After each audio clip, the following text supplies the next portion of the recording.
If you've ever built something that's burnt you out, welcome. I'm Miss K, and this is the brand new podcast. Today's episode is about burnout, reinvention, and what I wish I would have known 8 years ago when I started doing the damn thing. Let's get into it.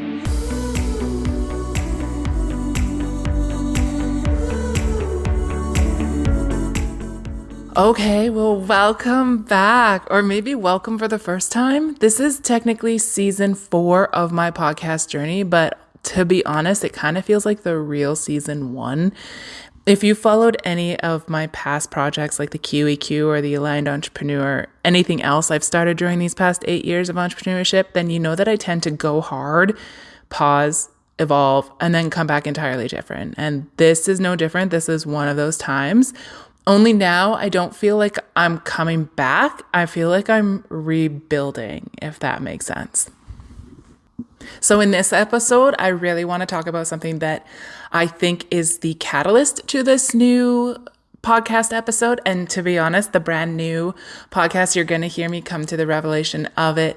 Actually, you won't hear me do it because I misrecorded it and it was on my laptop mic, so it was all confuzzled, and so I'll have to re-record it. But I essentially came up with the brand new podcast name just on a whim by saying, oh, welcome to the brand new podcast. I was like, holy shit, that's it. That's the name of the podcast. Because the brand new podcast kind of has more than one just meaning. It's not just like this brand new podcast. It's the brand new podcast. It's me being brand new, especially coming out of a season of burnout. And if you don't know this about me, I have a huge leg sleeve. It's a tattoo of a phoenix all down the left side of my left leg. It's a huge piece. It took a lot of time. I went through a lot of trauma with this thing, which maybe I'll get into in another episode. So the symbol of rebirth is very predominant in my life. Being reborn from the ashes of previous versions of me. And this is no different. So the brand new podcast, I feel like, is this version, this journey of me. And it is the brand new, as in the theme of being brand new is going to resonate throughout this podcast. So I thought it was so fitting. And I really want to get into what I've learned over the last 8 years, what I've come to understand, and what I wish I would have known sooner. So about 2 years ago, I hit a wall, full stop. After years of building like a successful business, we're talking 6 figures in 1 year and over 300 students trained, like I crashed physically, mentally, emotionally, like the kind of burnout that doesn't just make you tired, it makes you question everything. I lost all my passion. I lost my joy. I didn't want to sell another thing. I didn't want to talk to another client or even open my email. And like looking back now, I know it wasn't because of like a failure. It was because I kept building what I thought I had to build and not what was actually aligning anymore. It wasn't what felt right and what actually lit me up. Burnout was what my body was like, my body's way of saying, you're done performing. It's time to get real. But it took me a long time to hear the message. And then I still feel like I'm learning that message. I think even a lot of my friends are tired of the same old shit that I've been saying over the last 2 years, where I just don't know what I'm going to do next. I'm stuck in limbo. I feel like I'm confused. And I don't even recognize that version of myself. And I have grown so beaten down by this burnout that all of this is just the reclaiming and the rebuilding to the things that truly lit me up. And in all completely honestly, like this one's really close to my heart. Like I'm talking about surviving burnout and restarting from scratch. And honestly, why I think community might have even saved me sooner. I know that burnout is something that we see a lot on social media, and we almost sugarcoat the effects and almost wear it as a badge of honor. And let me tell you, there was nothing honorable about how I felt. There was nothing glorified or proud. Like I did not feel good. This wasn't something I want to brag about ever, because I hit the lowest of lows in my burnout. I was so done, and I had resented my business so much that I had grown extremely bitter over the things I'd done and the things that I developed. And then as I started infusing all of this energy into my business, I started manifesting its own demise. And I feel like I'm seeing a lot of the projector themes in my human design chart. If you're at all familiar with human design, and if not, that's fine. Don't go down the rabbit hole. But it is a resounding theme of the projector lifestyle, of when we don't feel seen and recognized for our gifts, and we're contributing in ways that aren't actually aligning with our true gifts. Not gifts, I don't like using that word, but our true zones of geniuses, then we start to get bitter at the situations, at the environments, at the people. And that's what was happening to me. And I think that if we prioritize some of the things that I'm going to talk about in this episode, like the things that I've learned and what I wish I would have known sooner, then we can save a lot of people from having to go through this. There are 3 things I'm going to talk about in this episode, and one of that being discipline, about what I've built over the past year and how I have felt the best I have ever felt in the past year because of discipline, boundaries, and what burnout has taught me regarding boundaries, and community, the piece that I now feel like I am rebuilding that I should have had in the very beginning, and that I think is necessary, beyond necessary, for entrepreneurs to establish. And I'm not just talking about networking events. I'm talking about real community and finding a squad and finding people who can help you and encourage you, support you, are there to carry the weight with you, to hear your struggles, to mastermind with you, to cheer with you when you succeed and you reach goals, and to push you towards your goals, and for you to do the same with them. Because not only does that feel good for us to receive, but when we genuinely find entrepreneurs and people who are living the same type of lifestyle that we are living through entrepreneurship, and we're able to support them and encourage them, just like seeing your best friend win at life, there's no greater feeling. And being genuinely happy for them and using it as motivation to see, if people can do this around me, then I can do this. Not being driven by jealousy or ulterior motives, but being genuinely connected with people is key. And so that's something that I feel like I'm rebuilding, and I'm excited to have this podcast be the main focus of that, of building the community by putting this content out there and attracting like-minded people. I can't wait to see what comes up with this.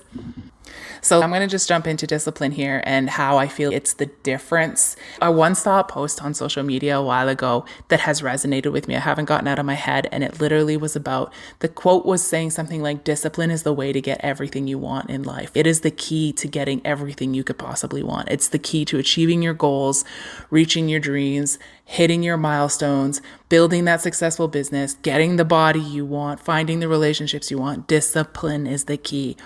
And nearly 1 year ago today, I committed to really truly embodying the version of me that I've always seen but never prioritized. I started moving my body daily. I joined a gym. I started boxing. I changed how I ate and how I slept and how I showed up for myself. I made this incredible 360. One day I just had an epiphany where I realized I could not continue going the same journey. Like, it was not in alignment with a version of myself that I envisioned living the life of a successful entrepreneur, public speaker, mentor, coach. There was a version of me that just felt like I was holding myself back. This isn't a weight loss journey. This is a self-respect journey. This is a self-love journey. This is bigger than that. And there are days that I didn't want to go. There were plenty of those days, and they're still there. I actually tell people all the time, you would think after being a year dedicated to this journey, that would be easier, but nah, it's not. However, the discipline is so ingrained in me now because I have committed to being this version of me. And I've lost 60 pounds in this year. My body has changed drastically. I feel incredible. I feel confident again. Those have all been extremely motivating for me, but I go on days I don't even feel motivated, because I truly believe that motivation is fueled by momentum. And the days that we don't have motivation, we borrow it from those days that we showed up. We have created a stockpile energetically of motivation, and that's what you tap into when you are disciplined and dedicated and committed.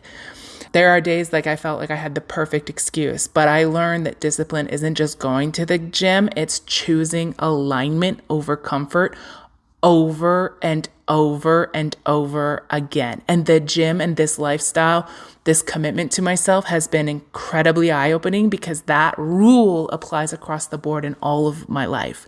Discipline isn't just showing up and creating a podcast or showing up and creating content for my business or whatever it is. It's choosing alignment over comfort over and over again. It's choosing to show up and record a podcast when I don't feel like I have something that I could share, when I know I have an app full of notes loaded to the brim with brain dumps and voice notes galore of things that I could turn into podcasts. Even today, recording this on my period, not working out, I know I'll be back in the gym tomorrow, and that is what I am so proud of. The confidence in that, like knowing that even today and yesterday, I was just like, oh no, I cannot go. I mean, girly pops, if you're about that life, and if you follow me on stories, you know the Robaxel is stocked right now, but I also give myself grace. I know the difference between when my body or when I need to just chill, between when I'm self-sabotaging and choosing comfort. I know those differences now. I've learned them through enough of the times I've been disciplined. And also, I am recovering from a shoulder injury from going too hard. And I loved everything. I loved my routine where I was going 6 days a week, including 2 days of boxing. But it was too much on my body. So I almost went too hard that now my body's, girl, you need to chill. And I feel good about it. Was there some time where I was like really worried about the impact or the effect of shrinking or, oh my God, this is going to ruin my progress? Absolutely. I had to deal with some massive thoughts about that, but we've come to a good place now. And a big part of that is because of community. You know, community isn't a bonus. It's not a perk. It's not a value add. It's the way through. I have done this mostly alone. 8 years of my online business, solo launches, solo recovery, solo rebranding. And yeah, it worked until it didn't. I've had, a great support system with some family and friends throughout the years. They've come and gone. I've had a little bit of, support that way. But everything I've done by myself. There was a stint where I've had a VA for a while. But every part of my business, I have had to do by myself. And that also, I think, was for me a little bit of a hard pill to swallow, realizing that isn't a badge of honor either. That is not something that I should be super proud of, because there's another saying, another quote. I don't know if it's a proverb or what, but we've all heard it. And it says, if you want to go fast, go alone. If you want to go far, go together. And that is, I can't even stress how true that is. I mean, I created a multi-six-figure business in 1 year. I went fast and my business grew fast. But there's also the saying that says, if your business, it's not a good thing if your business grows too fast. A lot of businesses struggle because they grew too fast. And that's what happened with my business. And had I had a support system to help carry the load with me, stretch it out, do it more sustainably. Do I think it would have been better? 100%. Do I wish I could go back to day one and find a community and build and nurture relationships and put in the work for it? 100%. But I'm doing that now. I'm being very intentional about the relationships that I nurture and create, because I see how important it is for entrepreneurs to have support among each other, and not just in networking events. I find networking events are great, obviously, but a lot of them are trash. Sorry, I should say. There is just right off the get, the intention with these are not aligned to support true, genuine connections among entrepreneurs. The intention is to build your network so that you can grow your business, so you can offer more value to your clients, so that you can make more money. The intention is always, how can it benefit me so that my business can grow, and not how can it benefit me so I can grow? How can I find relationships with people that will see me and support me and be able to encourage them? And I'm not talking about just creating like a group where you get in and pump each other's tires. I'm talking about real, genuine connections where these people feel like your friends. They're people that you can cry with, laugh with, celebrate with, You all take each other on trips every year out of success, and you build long-lasting relationships. This is what's needed. These type of relationships. The biggest shift that I felt recently hasn't just been in my body or in my business. It's been in craving those real connections. And I've taken copious amounts of this, but it's not courses, it's not coaching groups, it's actual community. And again, I've seen a post about this even recently in my feed that says, stop selling courses, start selling community. And that is it. We need the kind where women show up, witness each other, and build side by side. I'm not interested in another program disguised as community. I want weekly meetups, private circles, intentional supports, not marketing, not sales tactic, like support. And let me tell you, if I cannot find it, then I will build it. And I know people might say, there are different organizations online that have these types of events, and I look for them. Even just the other day, let me see if I can pull it up on my phone. This is what really miffed me and got me passionate to start something up here. Let me just see if I can get it. I know exactly what the brand was. Oh, there it is.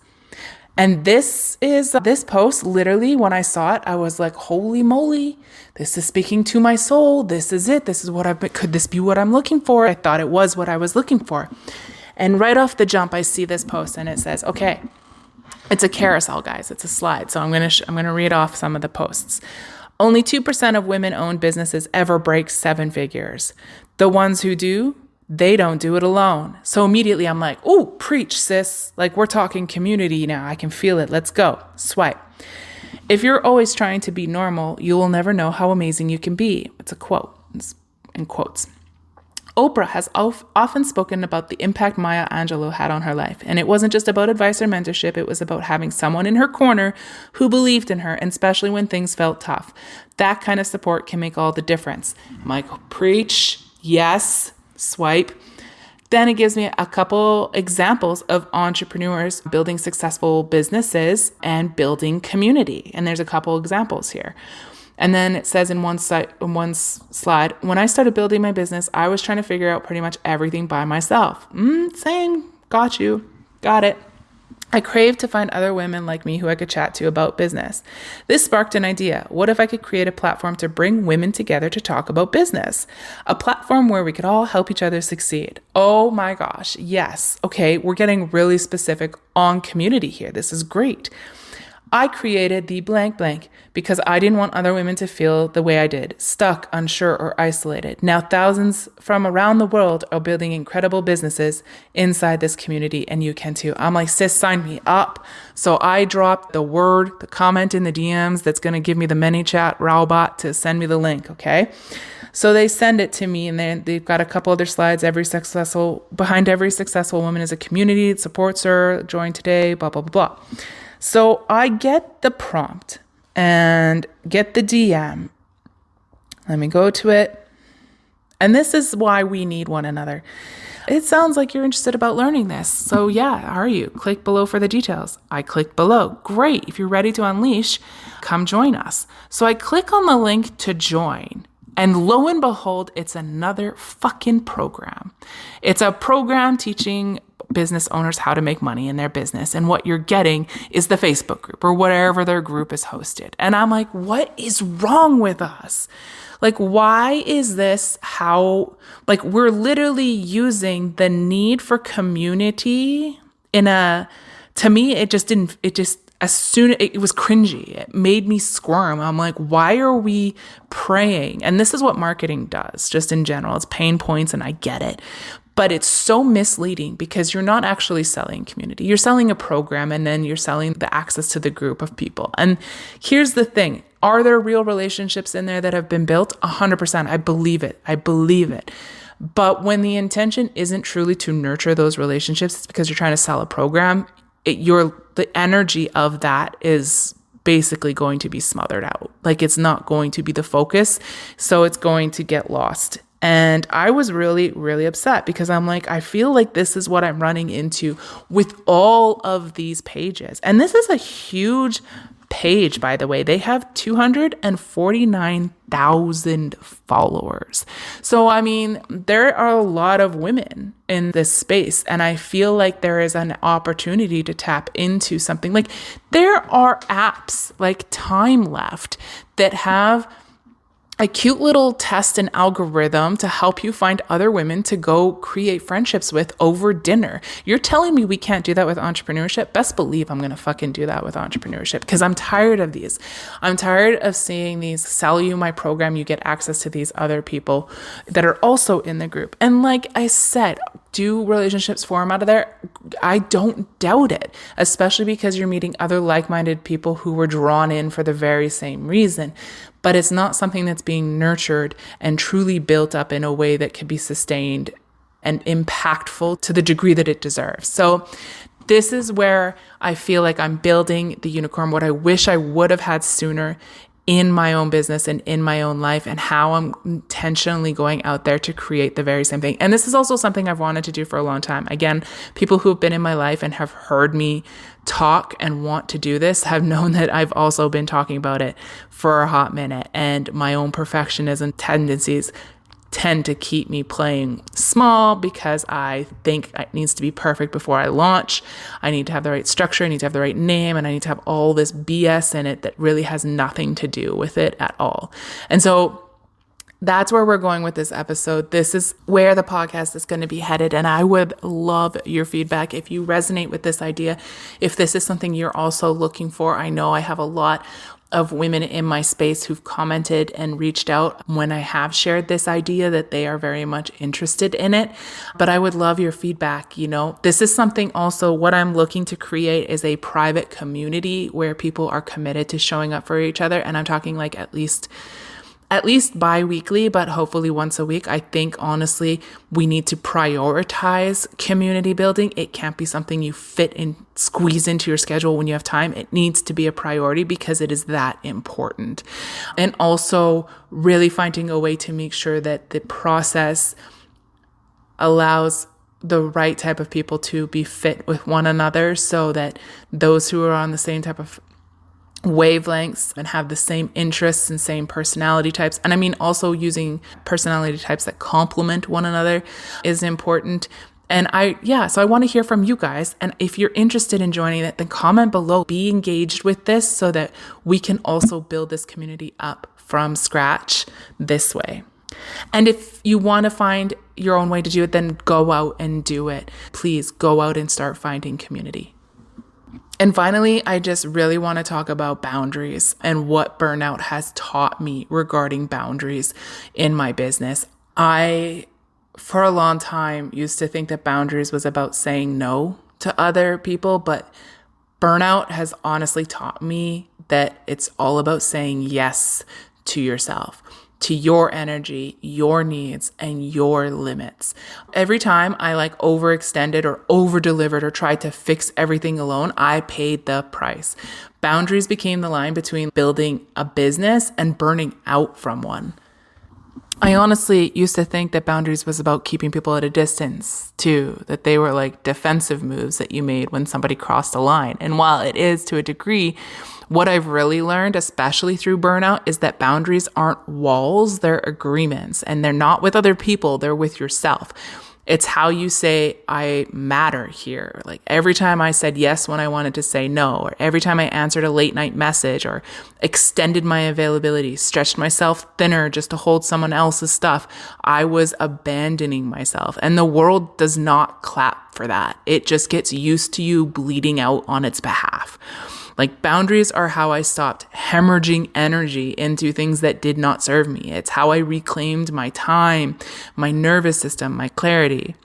And best believe this is not easy, and it wasn't something I just woke up and decided to do or could do. It's something I have to actively choose every day. I have to actively choose to sometimes disappoint people. I have to pull back. I had to relearn how to let things go unanswered. But every time I did, I built more safety in my own body, more trust, and more stability. And that's what no one tells you, is that boundaries don't make you cold. They just anchor you. They make you powerful. They make your yeses actually mean something. If I could go back and learn about discipline and boundaries and community, I think those three fundamental things would have drastically changed the way that my business went and probably prevented me from burning out to the extreme that I did.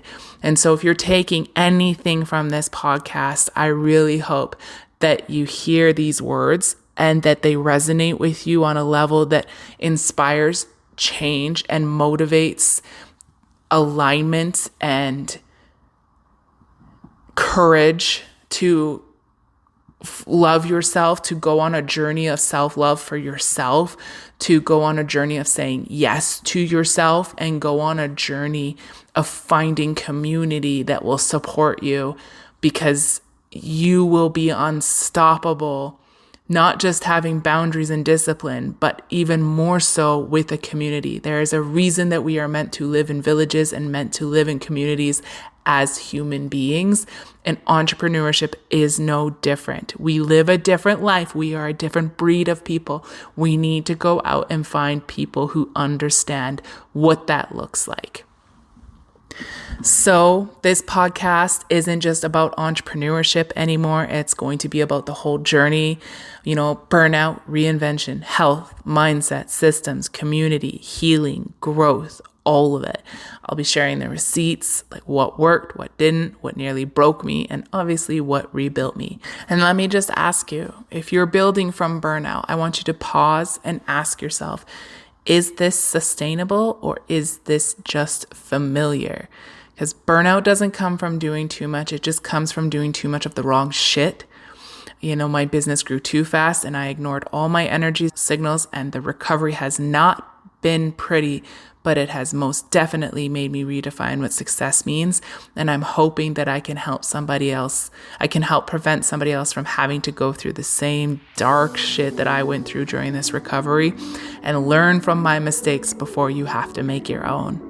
If this hit, then share it with someone. And if you're looking for the kind of community that I'm building, then comment below, follow me on Instagram, and let's build it together. This is Miss K. I'll see you in the next episode. Love you. Bye.